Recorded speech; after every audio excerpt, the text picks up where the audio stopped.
Cher Rollist TV,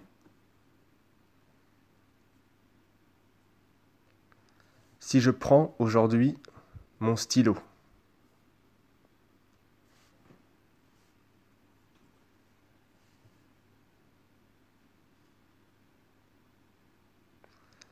c'est pour vous faire part de mon ressenti à propos de votre dernière vidéo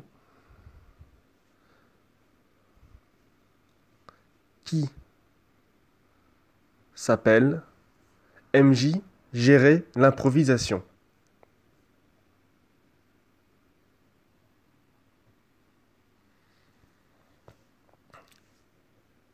Bien que je vous adore,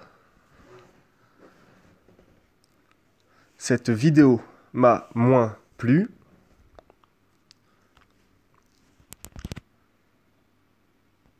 et je suis en désaccord avec votre manière de conseiller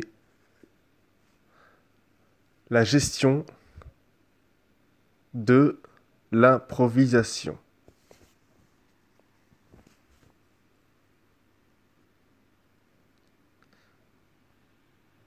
C'est pourquoi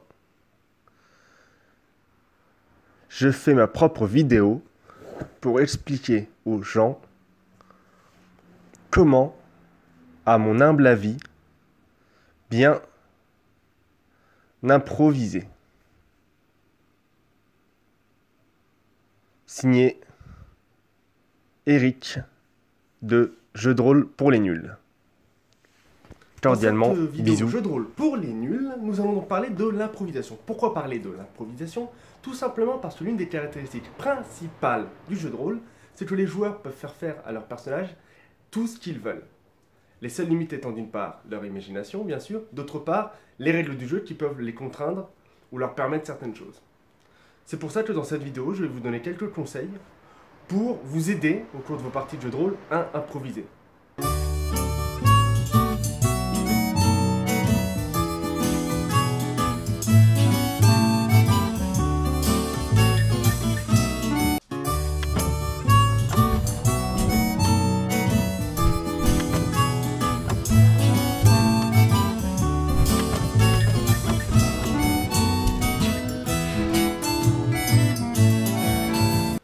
Une chose, à mon sens, très importante quand on fait de l'improvisation, c'est de savoir avoir une longueur d'avance sur le déroulement de la partie. Je m'explique.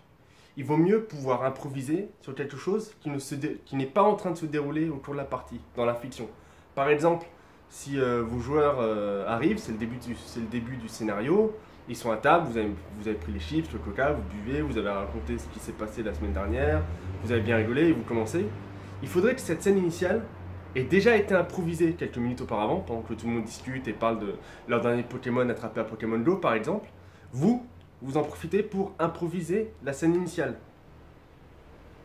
Il faut absolument que lorsque les joueurs soient dans la fiction, il n'y ait pas de temps de latence. Que si vous demandez comment s'appelle un lieu, comment s'appelle un personnage non-joueur, ou qui se pose des questions sur l'intrigue ou sur ce qui va se passer ensuite, il faut que vous puissiez leur donner une réponse instantanément. C'est pour ça qu'il faut toujours improviser en avance de phase. Si vous êtes dans l'acte 1, scène 1, c'est là qu'il faut improviser l'acte 1, scène 2, l'acte 1, scène 3, et pourquoi pas déjà l'acte 2. Vous pouvez commencer à improviser dès le début en fait. Il ne faut pas improviser au moment où vous êtes bloqué, où le joueur vous pose une question ou décide de faire quelque chose qui amène sur quelque chose de nouveau et de ne pas penser. Vous pouvez improviser en permanence. Toujours avoir une longueur d'avance, toujours penser à ce qui va arriver après la scène qui se joue en ce moment. Vos joueurs, eux, sont dans l'action, ils sont en train de faire des choses avec leur personnage, ils ne savent pas toutes les possibilités qui peuvent arriver après. Vous, en tant que maître de jeu, en tant que personne qui a l'autorité autour de la table, qui connaît le mieux la fiction, vous pouvez déjà penser au futur, déjà improviser dans votre tête ce qui va se passer. Pareil, tous les moments de pause ou de discussion hors jeu sont autant d'occasions pour vous pour improviser. Si vous avez des joueurs fumeurs, ce qui arrive régulièrement au cours de mes tables, qui demandent à faire une pause clope, eh bien, accordez-leur la pause clope. Pendant qu'ils discutent, pendant que certains fument leur cigarette, vous pouvez improviser la suite. Et ainsi de suite. Comme ça, vous avez toujours une longueur d'avance sur ce qui se passe dans le cours de la partie. Vous n'êtes pas perdu, vous n'êtes pas bloqué. Vous savez que toutes les questions que vont vous poser vos joueurs, vous allez pouvoir y trouver une réponse. Les personnages qui sont interprétés par vos joueurs sont vos amis dans l'improvisation. La plupart des personnages, quand ils sont bien faits, ont ce qu'on appelle un background ou un historique, ou des traits de personnalité, ou des relations, ou tout un tas d'informations qui vont pouvoir vous aider à improviser. Si jamais l'un de vos personnages a une sœur cadette qui recherche, bam, ça vous fait un moteur intrigue, vous savez que ils vont pouvoir chercher la sœur de ce personnage en question. Ou si tel autre personnage a une femme, qu'ils ont divorcé, peut-être qu'il y a un problème avec la garde des enfants. Bref, vous pouvez improviser en vous basant quasiment uniquement sur le passif des personnages. Ça se fait très bien. On peut faire des histoires qui sont centrées sur les personnages en se basant sur leur historique, sur leur background, sur leurs relations, sur leurs contacts et sur leur personnalité. Si vous voulez par exemple qu'un de vos personnages aille dans une direction donnée plutôt qu'une autre, vous pouvez très bien jouer sur ses attaches, sur ce qui motive ce personnage dans la vie. Pourquoi il fait ça ou ça? Quelles sont les choses qui le motivent? Est-ce que c'est l'appât du gain? Est-ce que c'est l'amour de sa femme? Bref, n'oubliez pas lorsque vous improvisez que les personnages sont aussi une mine d'or pour tout ce qui est scénario, pour tout ce qui est improvisation, pour tout ce qui est intrigue. Vous pouvez vous baser sur un personnage ou deux, ou même trois. Après, faire sur vraiment tous les personnages tout le temps, c'est un peu plus compliqué, mais rien ne vous empêche de changer au fur et à mesure des séances, mais vous pouvez vraiment vous baser sur les personnages de vos joueurs pour improviser et pour vous aider à trouver de quoi faire avancer l'intrigue, tout simplement. Une autre astuce que vous pouvez utiliser pour vos parties où vous improvisez, c'est le recyclage. Qu'est-ce que ça veut dire? Ça veut dire recycler une idée, ça veut dire faire quelque chose que l'on a déjà fait, soit nous-mêmes, soit que l'on a déjà vu faire, que ce soit dans un film, dans un roman, des nouvelles ou quelque autre média que ce soit. Même un jeu vidéo peut faire une très bonne idée de recyclage. Si vous avez adoré un jeu vidéo, vous pouvez tout à fait reprendre une partie de l'intrigue. Vous n'êtes pas obligé de tout reprendre, surtout si vos amis autour de la table connaissent le jeu, ils risquent de s'en rendre compte et de dire « Ah, il a pompé Assassin's Creed, c'est nul ». Mais toujours est-il que vous pouvez tout à fait recycler. Ça se fait bien, il n'y a pas de honte à refaire des choses qui ont déjà été faites. Quand on regarde les blockbusters américains, il y a pas mal de choses qui reviennent toujours. Toujours. Les films d'action en général d'ailleurs, il y a plein de choses qui reviennent toujours. Ce que vous pouvez faire par exemple, et ce qui est assez simple à faire, c'est de recycler des scénarios d'une table à l'autre. Si vous jouez avec vos amis et que vous jouez aussi en club, rien ne vous empêche de faire au club, plus ou moins, le même scénario que vous avez fait avec vos amis. De reprendre au moins l'intrigue principale et puis d'improviser sur tout ce qui va changer. Parce que comme c'est votre club, c'est pas les mêmes gens que vos amis, ils vont pas agir de la même manière. Leurs personnages vont faire des choses différentes, donc vous allez revenir sur l'improvisation. Mais rien ne vous empêche de recycler comme ça des pans d'intrigue entiers, ou même des films. Vous pouvez très bien trouver un film séduisant, reprendre l'idée principale, la changer, la malaxer, la mixer, la transformer pour que ça colle au cadre de jeu du jeu que vous jouez, et improviser dessus. Par exemple Matrix. On peut très bien imaginer dans un cadre médiéval fantastique, une société de mages qui fait des illusions, qui fait croire à tout le monde qu'ils sont dans une ville médiévale classique, alors que ce n'est qu'une illusion, et un élu qui arrive à voir à travers la magie, ou qui n'est pas affecté par la magie, qui voit le monde réel, et puis le groupe de joueurs qui va affronter les mages, et puis finalement libérer la population. Bref, on peut tout recycler quasiment, vraiment tout, que ce soit de la musique, du film, de la série télé. On peut tout faire, même du Game of Thrones. Il y a pas mal d'intrigues dans le Game of Thrones, d'intrigues politiques notamment, d'histoires qui peuvent être reprises. Le Grand Moineau, sans faire trop de spoil, c'est un personnage dans Game of Thrones qui est un fanatique religieux, qui prend plus ou moins le pouvoir. Rien ne vous empêche de jouer des scènes équivalentes dans presque tout jeu médiéval fantastique, voire même des jeux contemporains, où un fanatique religieux prend le pouvoir dans la ville.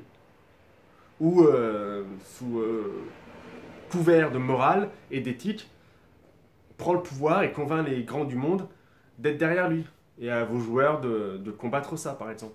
Bref, recycler, ça peut être bien. C'est pas forcément honteux, c'est pas du plagiat, c'est pas de la copie, c'est reprendre certaines briques d'idées, d'autres médias, ou d'autres parties de jeux de rôle qu'on a déjà faites, ou même qu'on a fait en tant que joueur.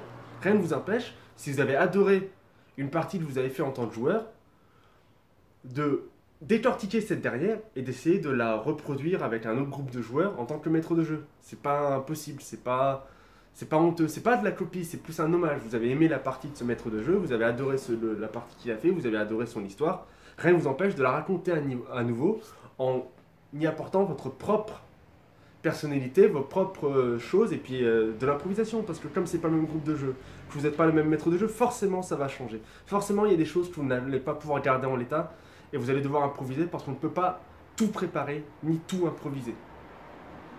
Une autre astuce, c'est pas des moindres, c'est de prendre des notes quand on improvise. Beaucoup vous diront que improviser c'est surtout pour les one-shots, mais ça peut aussi très bien se faire en campagne. Toujours est-il que il est important, lorsqu'on improvise, de prendre des notes au fur et à mesure, afin de garantir une certaine cohérence d'ensemble. Je m'explique. Lorsqu'on improvise, on est tout le temps en train de penser à la scène qu'on est en train de jouer, de penser à la scène d'après, et d'improviser tout le temps un peu en avance de phase ce qui va se passer. On improvise, à un instant T, on peut improviser quelque chose, le trouver judicieux, le trouver pertinent, le trouver génial, improviser, ça va bien se passer, les joueurs vont être contents. Seulement, cet élément qu'on a improvisé à l'instant T, il ne faudrait pas qu'à l'instant T plus 1, T plus 2, T plus N, on improvise quelque chose d'autre qui rentre en contradiction. Sinon, on risque de casser la cohérence d'ensemble. Improviser, ce n'est rien d'autre que de fabriquer des petites briques à chaque fois, un peu comme des Lego, et on les ensemble au fur et à mesure. Prendre des notes est le meilleur moyen pour garantir cette cohérence d'ensemble. De vérifier que toutes les briques vont bien s'emboîter les unes après les autres au fur et à mesure, soit du scénario lorsqu'on joue en one-shot, soit de la campagne. Je vais prendre un exemple fictif. On a décidé de jouer du médiéval fantastique classique, et dans le cadre de la campagne, les joueurs rencontrent une princesse qui a été maudite. Une sorcière maléfique, très jalouse, lui a lancé un sort pour qu'elle vive une éternité de solitude. La pauvre ne peut pas tomber amoureuse, ni être séduite, ni mourir. Elle est condamnée à vivre toute sa vie dans la solitude, ce qui est relativement triste. Ça a été improvisé à un instant T pour donner l'envie aux personnages joueurs de combattre la sorcière maléfique. La sorcière maléfique devait être un grand méchant de la campagne. Pas de bol, les joueurs n'ont pas été émus par cette princesse maudite et ont fait d'autres choses. La campagne poursuit son cours, ils combattent des armées gobelines, ils assiègent un château, un camp orc, ils sauvent le château du roi qui était assiégé, et dans une bataille épique, la princesse maudite meurt. Parce que vous lancez les dés dans la bataille avec vos joueurs, vous avez joué une bataille épique entre l'armée de la sorcière maléfique et puis les gens du château, dont la princesse et vos personnages joueurs. Et là, la princesse meurt. Forcément, ça ne peut pas aller. Elle a été maudite, un sort l'empêche de mourir, un sort l'empêche de trouver l'amour, elle n'aurait pas dû mourir. Seulement, si vous n'avez pas pris de note, vous avez oublié, vu que c'est pas rentré en ligne de compte dans l'intrigue. Vu que vos joueurs n'ont pas voulu combattre la malédiction, vu que personne n'a essayé de la séduire, vu qu'il n'a pas eu de raison jusque-là d'être blessé ou de mourir, en tant que maître de jeu, vous l'avez oublié, du coup la princesse meurt. Et là, si vos joueurs ont pris des notes, eux, il y en a un qui va lever la main, et maître de jeu, t'as fait une bêtise. Elle était censée être immortelle, la princesse maudite, elle était censée ne pas mourir pour pouvoir vivre pleinement son éternité de solitude. Et là, ça a fait une erreur. C'est pour ça que, pour garder la cohérence, pour ne pas faire ce genre d'erreur, il faut absolument prendre des notes sur chaque élément qu'on improvise, sur chaque brique qu'on improvise. Pas toutes les briques. Tout ce qui est du détail, de la cosmétique, de la couleur du jeu, n'a pas besoin d'être noté. Ce qui doit être noté, c'est vraiment des éléments cruciaux, importants et vitaux, que ce soit sur un personnage non joueur, sur un des personnages des joueurs, ou même sur des lieux ou sur d'autres briques de l'univers. Parce qu'à partir du moment où on improvise quelque chose de crucial, quelque chose qui change l'univers ou qui change la manière de fonctionner d'un personnage non joueur, voire d'un personnage joueur, il faut que celui-ci soit noté, écrit dans le marbre, pour ne pas que d'autres éléments d'improvisation futurs ne puissent le détruire. C'est à cause de ça, je pense, que nous vient l'anecdote de Rollis TV, qui nous parle dans sa vidéo, vous avez le lien dans la description, d'une histoire de jeu de rôle Marvel où un certain Dr Fatalis a une salle à manger dans une pièce secrète qui est elle-même dans une pièce secrète et où le joueur demande au MJ comment est-ce qu'ils font venir les plats dans la salle à manger dans la pièce secrète. et que la MJ n'a pas d'autre choix que d'improviser un passe-plat dimensionnel, qui tombe malheureusement à l'eau, et que la personne sur Ulysse TV trouve ça vraiment naze. C'est effectivement pas la meilleure idée qu'il aurait eue, mais il était bloqué. À partir du moment où les différentes briques n'allaient plus ensemble, il a été obligé de prendre de la grosse colle. Alors j'ai vu, en regardant les différentes briques, que non seulement il n'avait pas besoin de mettre une deuxième salle secrète dans la première salle secrète, une salle secrète étant en général bien suffisante pour qu'on ne la trouve pas, mais en plus il n'y avait aucune logique interne à avoir mis une salle à manger dans la pièce secrète,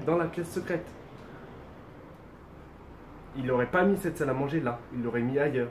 Ou alors, s'il avait pris des notes, il aurait pu aussi décider que cette salle à manger n'est pas vraiment une salle à manger.